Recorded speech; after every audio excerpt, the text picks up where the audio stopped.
할렐루야. 네, 감사합니다. 우리가 오늘 레위기 6장을 같이 읽었습니다. 6장은 앞장에 이어서 속건제에 대한 내용과 그다음에 번제, 소제, 속제에 대한 규례를 다시 말씀해 주고 계십니다. 1장에서 5장까지는 5가지 제사에 대한 규례를 말씀해 주시는데요. 이거는 굉장히 5가지 제사의 방식 또 제사의 종류로 보면은 굉장히 5가지가 있는데 번제, 소제, 그 다음에 화목제, 속제제, 속건제 이렇게 5가지 그러한 제사가 있는데요. 1장은 온전히 태워드리는 번제에 대해서 말씀해 주셨고 2장은 곱게 빠서드리는 소제에 대해서 말씀해 주고 계십니다. 3장은 화목제, 이웃과의 화목, 하나님과 우리 사람 사이의 화목도 중요하고 그 다음에 이웃과의 화목, 그 이웃과의 화목에서 우리가 좀 이렇게 관심을 두는 부분은 그 드려진 재물을 갖다가 이웃과 다 같이 나누어서 먹었다는 겁니다. 그래서 그것을 그날 하여튼 다 같이 나눠서 먹음으로써 그 화목게 되어지는 그러한 그런 의미가 있었고요. 4장은 속죄제인데 속죄제는 죄를 속하기 위해서 드려지는 제사이죠. 그 다음에 5장은 속건제로서 우리가 지난 시간에는 성물에 대한 그런 범죄, 또 부지 중에 어떤 해를 끼쳤을 때 이제 그것에 대해서 배상을 하고 이 속건제의 가장 우리에게 있어서 중요한 부분은 다른 부분보다도 하나님과 우리 사이에서의 그러한 죄의 문제를 다루는 그런 속죄제가 아니라 이 속건제는 사람과 사람 사이에서 이루어지고 또 그다음에 어떤 재산상의 그런 손해를 끼친다든지 문제가 되었을 때 그것을 갖다가 사람과의 관계를 먼저 회복하고 그리고 어떻게 해요? 하나님 앞에 속건 제물로 드리라라고 하는 것을 오늘 우리가 이제 보게 됩니다. 그래서 오늘 우리가 6장 1절서부터 우리 7절까지는 이런 속건제에 대해서 그렇게 말씀하시는데요. 우리 보니까 1절입니다. 여호와께서 모세에게 말씀하여 이르시되, 그러니까 지금 주시는 이 말씀은 우리 모세가 또는 사람이 그것을 이렇게 하자 이렇게 만들어낸 것이 아니라 이것은 누가요? 여호와 하나님께서 모세를 통해서 오늘 우리에게 주시는 그러한 말씀이라는 겁니다. 명령이고 규례가 되는 것입니다. 그렇기 때문에 이것은 그냥 단순히 해도 되고 안 해도 되고가 아니라 어떻다는 거예요? 하나님께서 우리에게 명하신 일이기 때문에 우리는 반드시 그 일들을 갖다가 지켜 행하는 것이 라고 하는 신적인 권위를 받게 되는 것이죠. 그러면서 2절에 말씀하십니다. 누구든지, 그러니까 이게 예외가 없습니다. 누구든지 모든 사람이 예외 없이 다 어떻게 하는가요? 여호와께 신실하지 못하여 범죄하되. 근데 이제 여호와 하나님 앞에 그런 하나님과의 관계에서 발생하는 문제, 이런 여러 가지 우상을 갖다가 숭배했다든지 어떤 그러한 하나님과 우리 사이에서의 문제는 이제 속죄제라고 하는 제사를 통해서 이제 우리가 해결해 나가겠지만은, 그러나 이제 여기에서는 이웃과의 관계의 문제입니다. 그런데 그것도 결국은 뭐라는 거예요? 하나님 여호와께 신실해야 하는데, 여호와께 신실하면은 이웃과의 관계도 어떻게 하는 거예요? 신실하고 바르고 거기에 신의가 있고 거짓이 없고 거기에 다툼이 없게 되어지는데, 하나님과 우리 사이가 신실하지 못하면, 우리가 하나님 앞에 신실하지 못하고 하나님 말씀에 우리가 신실하지 못하면은 자연스럽게 이웃과의 관계 속에서도 어떻게 된다는 거예요? 서로 갈등이 생기고 문제가 생기고 거기엔 거짓이 있고 거기에는 여러 가지 문제들이 발생하는 것이죠. 그래서 이 이웃 간에 이루어지는 범죄가 단순히 그 사람에게만 죄를 짓는 것이 아니라 여호와께 신실하지 못하여 범해지는 죄가 된다는 것입니다. 그래서 어떤 문제가 있는지 여기서 말씀하시는데요. 이웃이 곧 2절입니다. 곧 이웃이 맡긴 물건이나 전당물을 속이거나 도적질하거나 착취하고 사실을 부인하거나. 그러니까 어떤 사람이 물건을 맡겼어요. 그냥 맡기는 수도 있고, 전당물이라는 것은 그것을 맡기고 얼마의 돈을 갖다가 이제 받아가서 내가 이 돈을 돌려주면은 그 물건을 돌려받아야 되는 그런 전당물을 갖다가 받아놓고는, 그리고는 어떻게 된가요? 속이는 것이죠. 뭐 그냥 맡긴 거, 그거 내가 어디 있는지 모르겠는데 잊어버렸는데, 아니면은 뭐 어떻게 하는 거야? 그거 언제 맡겼어? 모르겠는데. 왜? 그게 갖고 싶어서 그러거든요. 내가 갖고 싶어서. 당연히 주인에게 돌려줘야 하는 일인데, 뭐 갖고 싶어서 어디다 숨겨놓고, 그리고는 나 모른다 그러고, 뭐 그런 일이 발생하는 거죠. 전당물은 뭐 오늘 안에 뭐 12시까지 그걸 갖다가 찾으러 오겠다고 했는데 당신이 안 찾아왔기 때문에 이미 그것은 다른 사람한테 다 팔아서 처분했다. 뭐 이런 식으로 여러 가지 그러한 그것을 갖다가 도적질하고, 그렇잖아요. 전당물이라는 것은 100이라고 하는 가치가 있으면은 전당물을 100을 주고 그것을 전당을 잡히는 것이 아니라 뭐 5나 10이나 이 정도의 돈을 주고 전당을 잡히죠. 그리고 그것을 안 주면은 결국은 사실 실질적으로 빼앗는 것이고 도적질하는 것이죠. 그러니까 이게 착취하는 것이고, 그러다 보니까 도적질하거나 착취하고 또 사실을 부인하는, 이것은 어떻게 하는 거예요? 하나님 앞에 신실하지 못한 범죄라는 것이죠. 또 뭐가 있습니까? 남의 물건을 갖다가 남이 잃은 물건을 줍고도 사실을 부인하여 거짓 맹세. 그러니까 남이 잃어버린 것들가 주웠는데 어떻게 누군가 이제 알게 됐나 봐요. 와서 그 당신 그거 주웠죠. 그때 난 몰라. 나 안 주웠어. 나 하늘을 두고 맹세하는데 난 절대로 안 주웠어. 난 모르는데 막 이렇게 어떻다는 거예요. 거짓 맹세하는 등 사람이 모든 일 중 하나라도 행하여 범죄하면, 그런 것이죠. 오늘날도 마찬가지고 뭐 과거에도 마찬가지고, 사람들이 살다 보면은 잃어버리는 수도 있고, 어디다 놓고 내가 그것을 깜빡 잊었다가 다시 찾으러 갔더니 없어졌다라고 하는 일. 그래서 근데 물어보니까 누가 가져갔던데, 그렇게 해서 찾아갖고 그거 내가 거기다 이제 잠깐 놨다가 잃었는데 당신 가져갔다며, 그거 좀 돌려주세요라고 얘기할 때 난 그런 거 모른다고 이제 잡아떼는 거죠.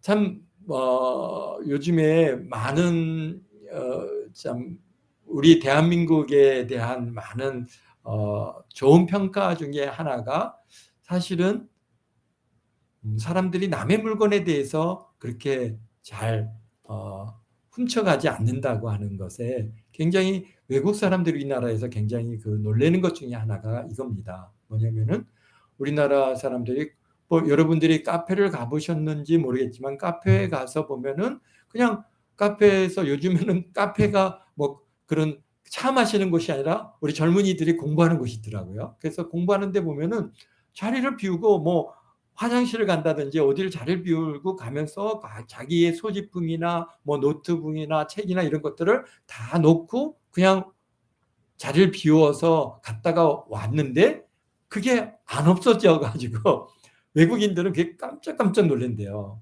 우리는 그냥 당연한 게 그냥 뭐 그거 누가 훔쳐가 안 가져가는데, 그렇게 하는데 외국의 경우에는 뭐 잠깐만 눈만 거기서 이렇게 돌려도 그냥 옆에서 훔쳐가고, 아니 사람이 옆에 있는데도 막 훔쳐가고 이러기 때문에 정말 소지품을 갖다가 카페에다 놓고 어디 잠깐 비운다? 이거는 누구 보고 이거 가져가라고 하는 얘기하고 똑같은 그러한 얘기라고, 그러기 때문에 절대로 소지품을 갖다가 잘 관리해야 되고 간수해야 된다라고 그렇게 얘기를 하는데요. 참 우리 사회가 그만큼 서로 간에 신뢰할 수 있는 사회가 되어 있습니다. 사실 뭐 한 10여 년 전만 해도 정말 자전거가 그 자물쇠로 걸어놓지 않으면은 금방금방 잊어버렸는데, 요즘은 정말 자물쇠를 안 걸고 자전거를 놔둬서 몇 년을 놔뒀는데도 정말 이렇게 잊어버리지 않는 것을 갖다가 여기에 경험하면서 참 사람들이 이제 많이 참 이런 면에서 달라졌고, 남의 물건에 대해서 이제 이런 훔치려고 하는 그런 마음이 우리 사회에서 많이 없어진 것에 참 우리가 참 대한민국이 참 많이 변했고 하나님 보시기에 참 우리 대한민국의 백성들을 참 기뻐 받으실 줄 믿습니다. 그런데 여기서 이렇게 잃어버리고 또 잃어버린 것을 주의하고도 그것을 갖다가 나는 거짓말하는 거죠. 이게 다 거짓말. 그 거짓말 배경 속에는 뭐가 있습니까? 내 이웃의 것을 탐하지 말라 했는데 탐심이죠. 그러니까 십계명을 사실은 어기는 겁니다. 그래서 또 내 거짓 증언하지 말라 했는데 거짓을 얘기할 뿐만 아니라 거짓 맹세까지 합니다. 그런데 그게 거짓말한 게 다 때가 되면 드러나게 돼 있죠. 어떤 증인이 온다든지 또 당신이 그거 가져가는 거 봤어. 그리고 또 여기에서 보면은 뭐 그 물건이 없다고 했는데 나중에 물건이 드러나고 거기를 보니까 이름이 딱 써져 있어요. 이거 누구 거라고? 뭐 이런 식으로 여러 가지 이제 그러한 거짓에 대한 본래 그런 것들이 이제 드러나게 될 때 5절입니다. 그 거짓 맹세한 모든 물건을 돌려보내되 곧 본래 물건의 5분의 1을 더하여 돌려보낼 것이니 그 죄가 드러나는 날에 그 임자에게 줄 것이다. 그러니까 그 거짓된 것이 사실 드러날 수밖에 없습니다. 드러나지 않을 수가 없는 게 왜? 우리가 하나님 앞에서 우리가 살아가기 때문에 하나님께서 더구나 우리 믿음의 사람들이나 이스라엘 백성들이나 하나님의 자녀들은 다 간섭을 하시거든요. 그래서 결국은 그것들이 드러나서 그러하여금 그 죄에 대해서 회개할 수 있는 기회를 갖다가 주십니다. 만약에 안 주셨다, 그거는 뭐예요? 하나님께서 버린 거죠. 그래서 정말 안 주시면 오히려 통곡해야 할 일인데 우리가 참 그런 것들을 갖다 이제 다 회개할 기회를 주시는데요.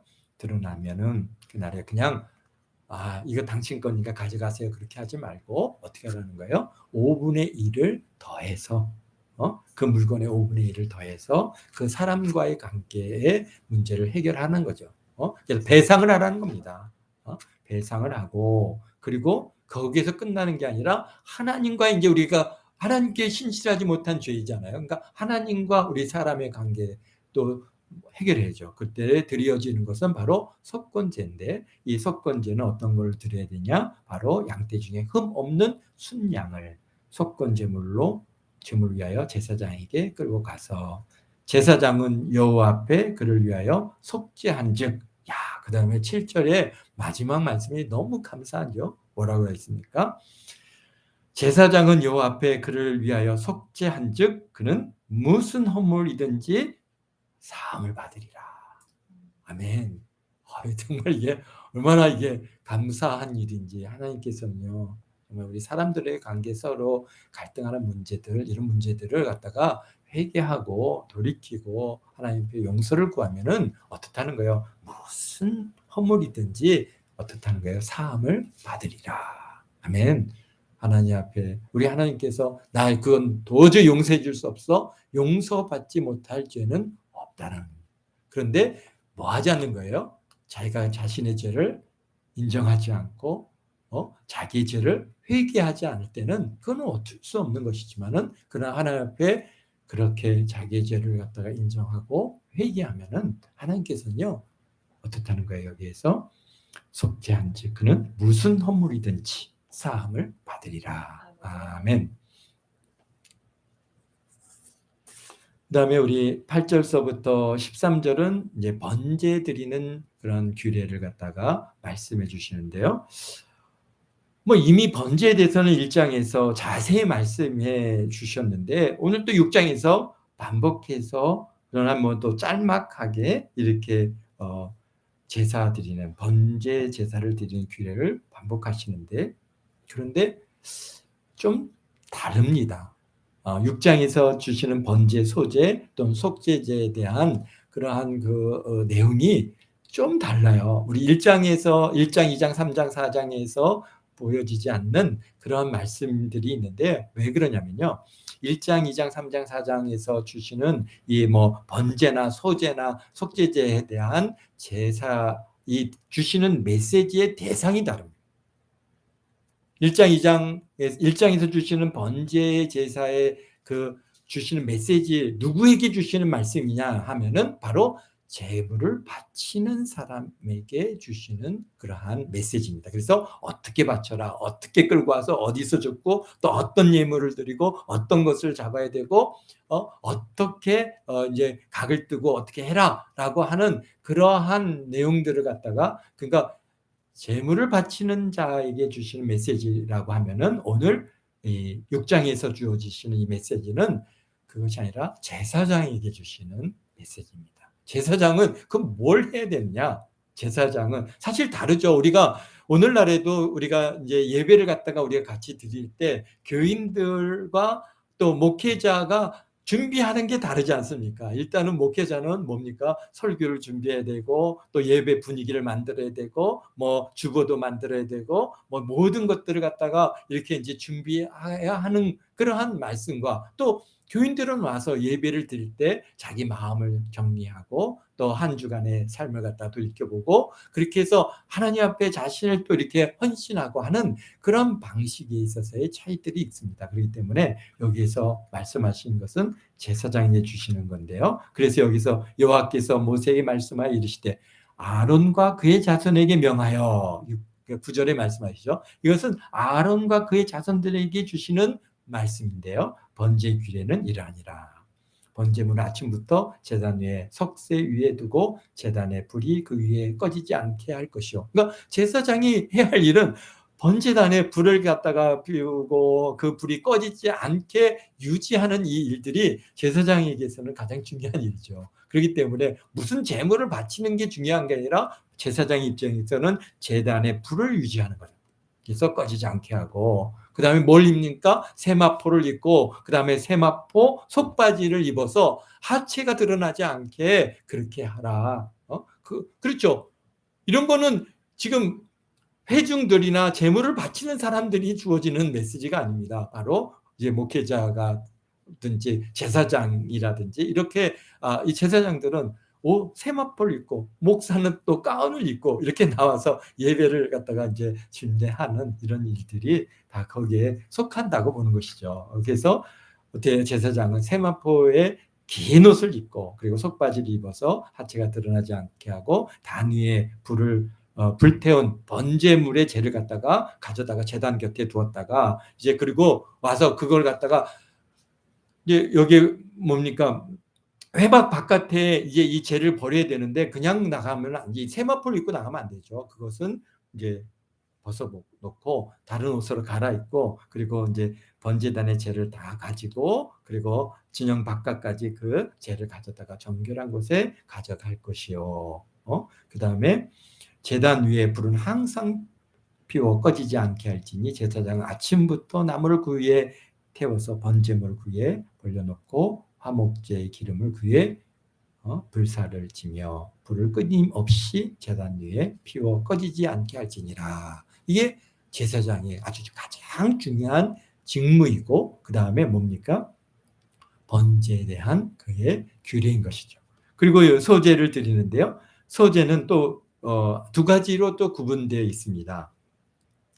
소제의 규례는 이러하니 아론의 자손은 그것을 제단 앞 여호와 앞에 드리되 그 소제의 고운 가루 한 움큼과 기름과 소제물 위에 유향을 다 가져다가 기념물로 제단 위에서 불사르라. 여호와 앞에 향기로운 냄새가 되게 하고. 그렇죠? 그러니까 어떻겠다는 거예요? 소제물을 갖고 오면은 소제물에 이제 한 움큼을 취해서 거기에다가 유향과 기름을 부어서 그래서 번제단에서 불태워서 하나님 앞에 참 향기로운 향으로 그렇게 향기로운 냄새로 하나님 앞에 제사를 소제를 드리고 그리고 나머지 이제 앞에서는 다루지 않았던 16절에서 어떻게 하는 거예요? 나머지는 아론과 그의 자손이 먹되 누룩 넣지 말고 거룩한 곳 회막들에서 먹을지니라. 그리고 그냥 거기서 끝나는 게 아니라 그 드려진 소제물을 갖다가 어떻게 된다는 거예요? 먹어야 되는 겁니다. 그것도 회막들 안에서 먹어야. 그게 지금 제사장에게 주어지는 규례입니다. 나 이거 먹기 싫은데? 이거 안 먹겠는데? 그렇게 안 된다는 거죠. 소제물로 드린 거는 먹어야 되는 겁니다. 그것이 바로 제사장의 직무입니다. 그러니까 제사를 갖다 불로 태워서 드리는 것뿐만 아니라 사실 실질적으로 이제 제사장들도 먹고 살아야 되지 않습니까? 그러니까 그들에게 뭘로 주셨어요? 영원한 소득으로 주셨다라고 12절에 말씀해 주고 계십니다. 그들이 소득이 되고 속건제나 속죄제와 같이 지극히 거룩한즉 18절입니다. 아론의 자손의 남자는 모두 이것을 먹을지니 이는 여호와의 화제물 중에 되도록 그들의 영원한 소득이 됨이라. 이를 만지는 자마다 거룩하니라. 그런데 또 19절서부터 23절에 보면은 다른 소제물이 있습니다. 이것은 어떤 소제물이냐? 아론과 그의 자손의 기름 부음을 받는 날. 그러니까 기름 부음 받는 날은 뭡니까? 바로 이제 제사장으로 또는 대제사장으로 이제 기름 부어서 세움을 받는. 그러니까 오늘날에 뭐 우리가 목사 안수식과 같이 제사장 뭡니까? 위임식이 있습니다. 그런 위임식 때에도 이제 소제물을 드리는데 이 소제물은 어떻게 하라는 거예요? 그거는 다 불로 태워서 하나님 앞에 온전히 불로 태워 드리고 그것은 먹지 말라. 그래서 여기에 23절에 제사장의 모든 소제물은 온전히 불사르고 먹지 말라라고 말씀하고 계십니다. 그러니까 제사장이 드리는 것들은 다 온전히 그 어떤 위임식의 특별한 과정에서 드려진 그러한 소제물의 경우에는 다 태워서 하나님 앞에 드려야 돼요. 그러나 이제 일반적으로 백성들이 하나님 앞에 좀 이렇게 소재로 갖고 와서 드려지는 모든 소재물은 한 움큼만 취해서 하나님 앞에 불로 태우고 나머지는 전부 제사장이 그것을 갖다가 그들의 소득이 돼서 그들이 먹게 되어지는 그러한 소득으로 주신 것이죠. 그 다음에 속죄제를 드리는 규례 24절부터 우리 30절까지 이제 속죄제의 규례는 이러하니라라고 말씀하시는데요. 이 속죄제는 또 지극히 거룩한 이 여호와 앞에 번제물을 잡는 곳에서 그 속죄제물을 잡을 것이요. 근데 여기 또 속죄제의 경우에 우리가 이제 4가지를 갖다 구분하고 5가지를 갖다 구분해서 주셨잖아요. 먼저 제사장이 범죄해서 그것을 갖다가 부지불식 중에 범죄했다가 그것을 깨닫고 알게 되어서 드려지는 속죄제물이 있고요. 그 다음에 온 회중이 범죄한 것들이 나중에 그것이 허물이 드러남으로 인해서 이제 하나님 앞에 번제 제물로 드리는 게 있습니다. 이 2가지는 어떻게 이 속죄를 갖다가 하냐면은 속죄 뭐 송아지를 잡아서 피를 흘려서 그것을 어떻게 합니까? 회막으로 갖고 들어갑니다.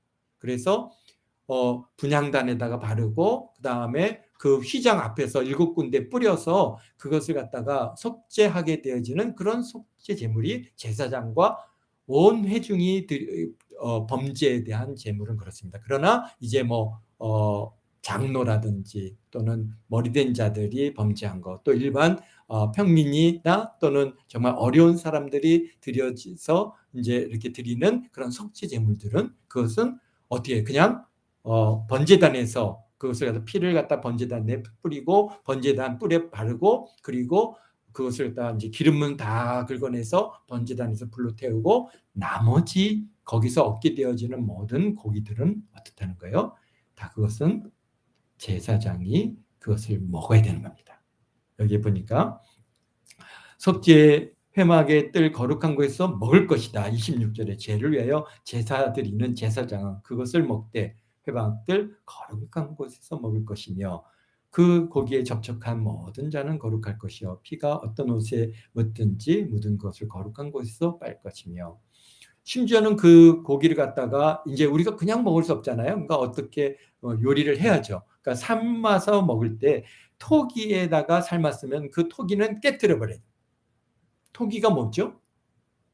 이게 흙으로 만든 이런 토기들이죠. 그런 것은 깨트려야 되고 그다음에 유기로 삶았다. 유기는 뭡니까? 쇠, 뭐 은이나 또 동이나 이런 것으로 만든 그릇에다 놓고 그렇게 이제 삶았을 경우에는 그것은 어떻게 해요? 물로 깨끗하게 그 그릇을 물로 씻을 것이며 그러면서 제사장 남자들은 모두 그것을 먹을지니 그것은 지극히 거룩하니라. 그래서 굉장히 이게 참 제사장들은 드려지는 그 속죄 제물이 그러니까 뭡니까? 뭐 뭐 족장이라든지 또는 뭐 일반 평민이라든지 또 이런 사람들이 드려지는 그러한 속죄 제물은 다 먹어야 됩니다. 그런데 여기에 보니까 30절에요. 그러나 피를 가지고 회막에 들어가 성소에서 속죄하게 한 속죄 제물의 고기는 먹지 못할지니 불사를 지니라. 그래서 그 속죄 제물, 대제사장의 속죄 제물 또는 온 회중의 속죄 제물은 어떻게 돼요? 그것은 먹을 수가 없습니다. 먹을 수 없고 어떻게 되냐면요. 다 진영 밖에 재 뿌리는 곳에 그 고기를 갖고 가서 거기서 다 태워야 됩니다. 다 태워서 번제와 같이 첫 번제를 드리는 것 같이 그렇게 불로 완전히 태우는 이러한 속죄 제물이고요. 나머지 뭐 족장이라든지 평민이라든지 일반 사람들이 이제 가져오는 속죄 제물은 다 그것은 제사장이 어떻게 해야 돼요? 먹어야 되는 거예요. 그래서 이런 속죄에 대한 제사장들에게 주어지는 규례들을 오늘 우리에게 말씀해 주고 계십니다. 그렇습니다. 오늘 우리가 참 우리가 속죄제에 대한 얘기들을 같이 나누는데요. 우리가 우리 신약 성경에서 우리 신약 성경 요한일서 2장을 읽음으로써 우리가 또 이 죄 문제에 대한 것을 다시 한번 또 어떻게 신약 성경에서는 해결하고 해석되어 있는지 같이 나누고자 합니다. 그렇습니다. 뭐 죄라고 하는 게 구약의 제사를 통해서 그 죄가 온전해지지 못한 것입니다. 오직 예수 그리스도의 보혈의 피로 예수님께서 자신을 희생제물로 드리심으로써 우리의 죄가 온전히 사함을 받은 것이고, 그렇기 때문에 우리 신약 성경에서 2장에 한번 보겠습니다. 나의 자녀들아, 2장 1절입니다. 나의 자녀들아, 내가 이것을 너에게 쓰면 너희로 죄를 범하지 않게 하려 함이라. 만일 누가 죄를 범하였어도 아버지 앞에서 우리에게 대언자가 있으니 곧 의로우신 예수 그리스도시니라. 그렇습니다. 사실 우리는 구약에서는 어떻게 됩니까? 죄를 범했으면 속죄 제물을 드리든지 아니면 뭘 해야 돼요? 속건제를 드려야 되는데 오늘 우리에게는 그렇지 않다는 거죠. 오늘 우리에게는 범죄하여도 아버지 앞에 우리에게 대언자 또 보혜사 또는 변호사 뭐 이런 의미를 갖는 거죠. 대언자가 있으니 곧 의로우신 예수 그리스도시다. 그는 누굽니까? 예수 그리스도. 그분은 우리의 죄를 위한 화목 제물이니 우리만 위할 뿐 아니요 온 세상의 죄를 위하심이라.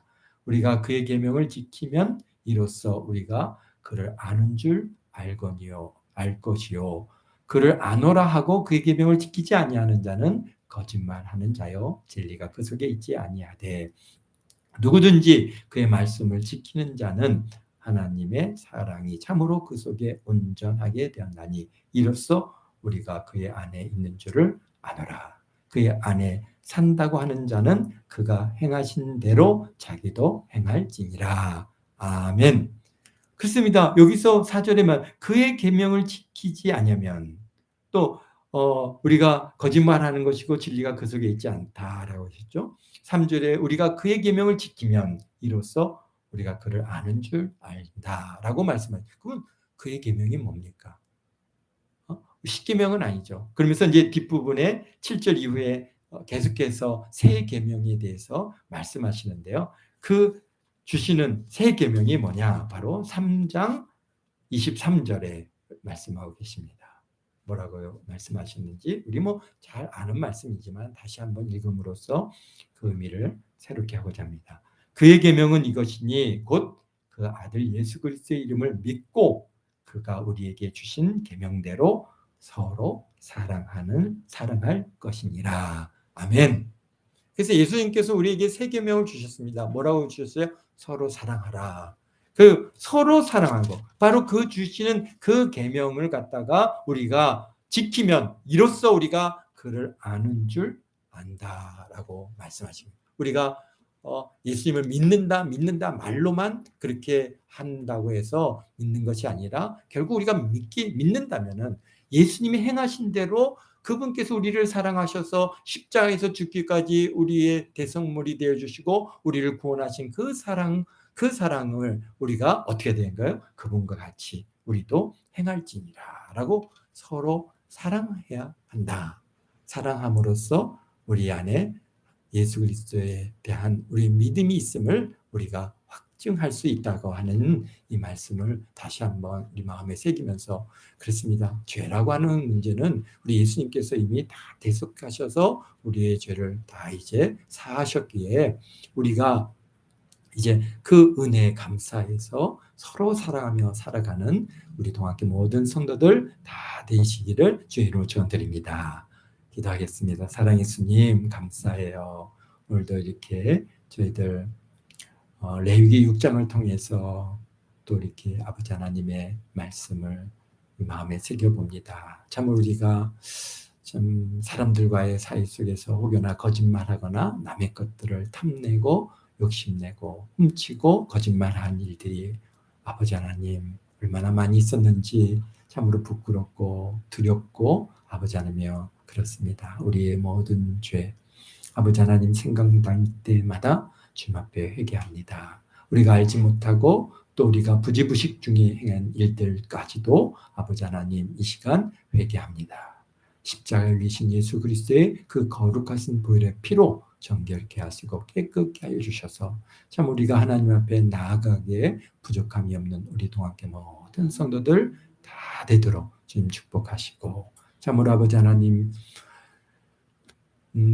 참 내가 거룩하니 너희도 거룩하라 하신 말씀과 서로 사랑하라 하신 이 말씀을 우리 마음에 늘 붙들고 아버지 하나님 살아감으로 하나님께 영광을 돌리고 우리 예수님께서 주신 이 세 계명을 잘 지킴으로 우리가 하나님을 또 예수님을 믿는다 하는 증거들을 우리 삶 속에서 드러내 보여주실 줄 믿습니다. 주님 우리 동학교 성도들 이 한 주간도 눈동자같이 지켜주시고 참으로 아버지 하나님 우리가 서로 사랑하고 서로 귀히 여기고 아버지 서로 용서하고 서로를 높여드리는 그런 귀한 한 주간 되게 도와주시고 또 이렇게 아버지 추석 명절을 맞이해서 멀리 오가는 길 지켜주시고 가족들이 함께 움직일 때 아버지 하나님 그곳에도 주의 긍휼하신 은혜가 넘쳐나므로 참으로 하나님으로 인하여 기뻐하고 즐거워하는 그러한 아버지 귀한 모임 되게 주님 축복하시고 모든 어둠의 세력들, 더러운 귀신의 세력들, 다툼의 세력들, 원망의 세력들 나사는 예수 이름으로 다 물쳐주시고 주님만이 홀로 높임 받아 주옵소서. 감사하며 예수님의 이름으로 기도하옵나이다.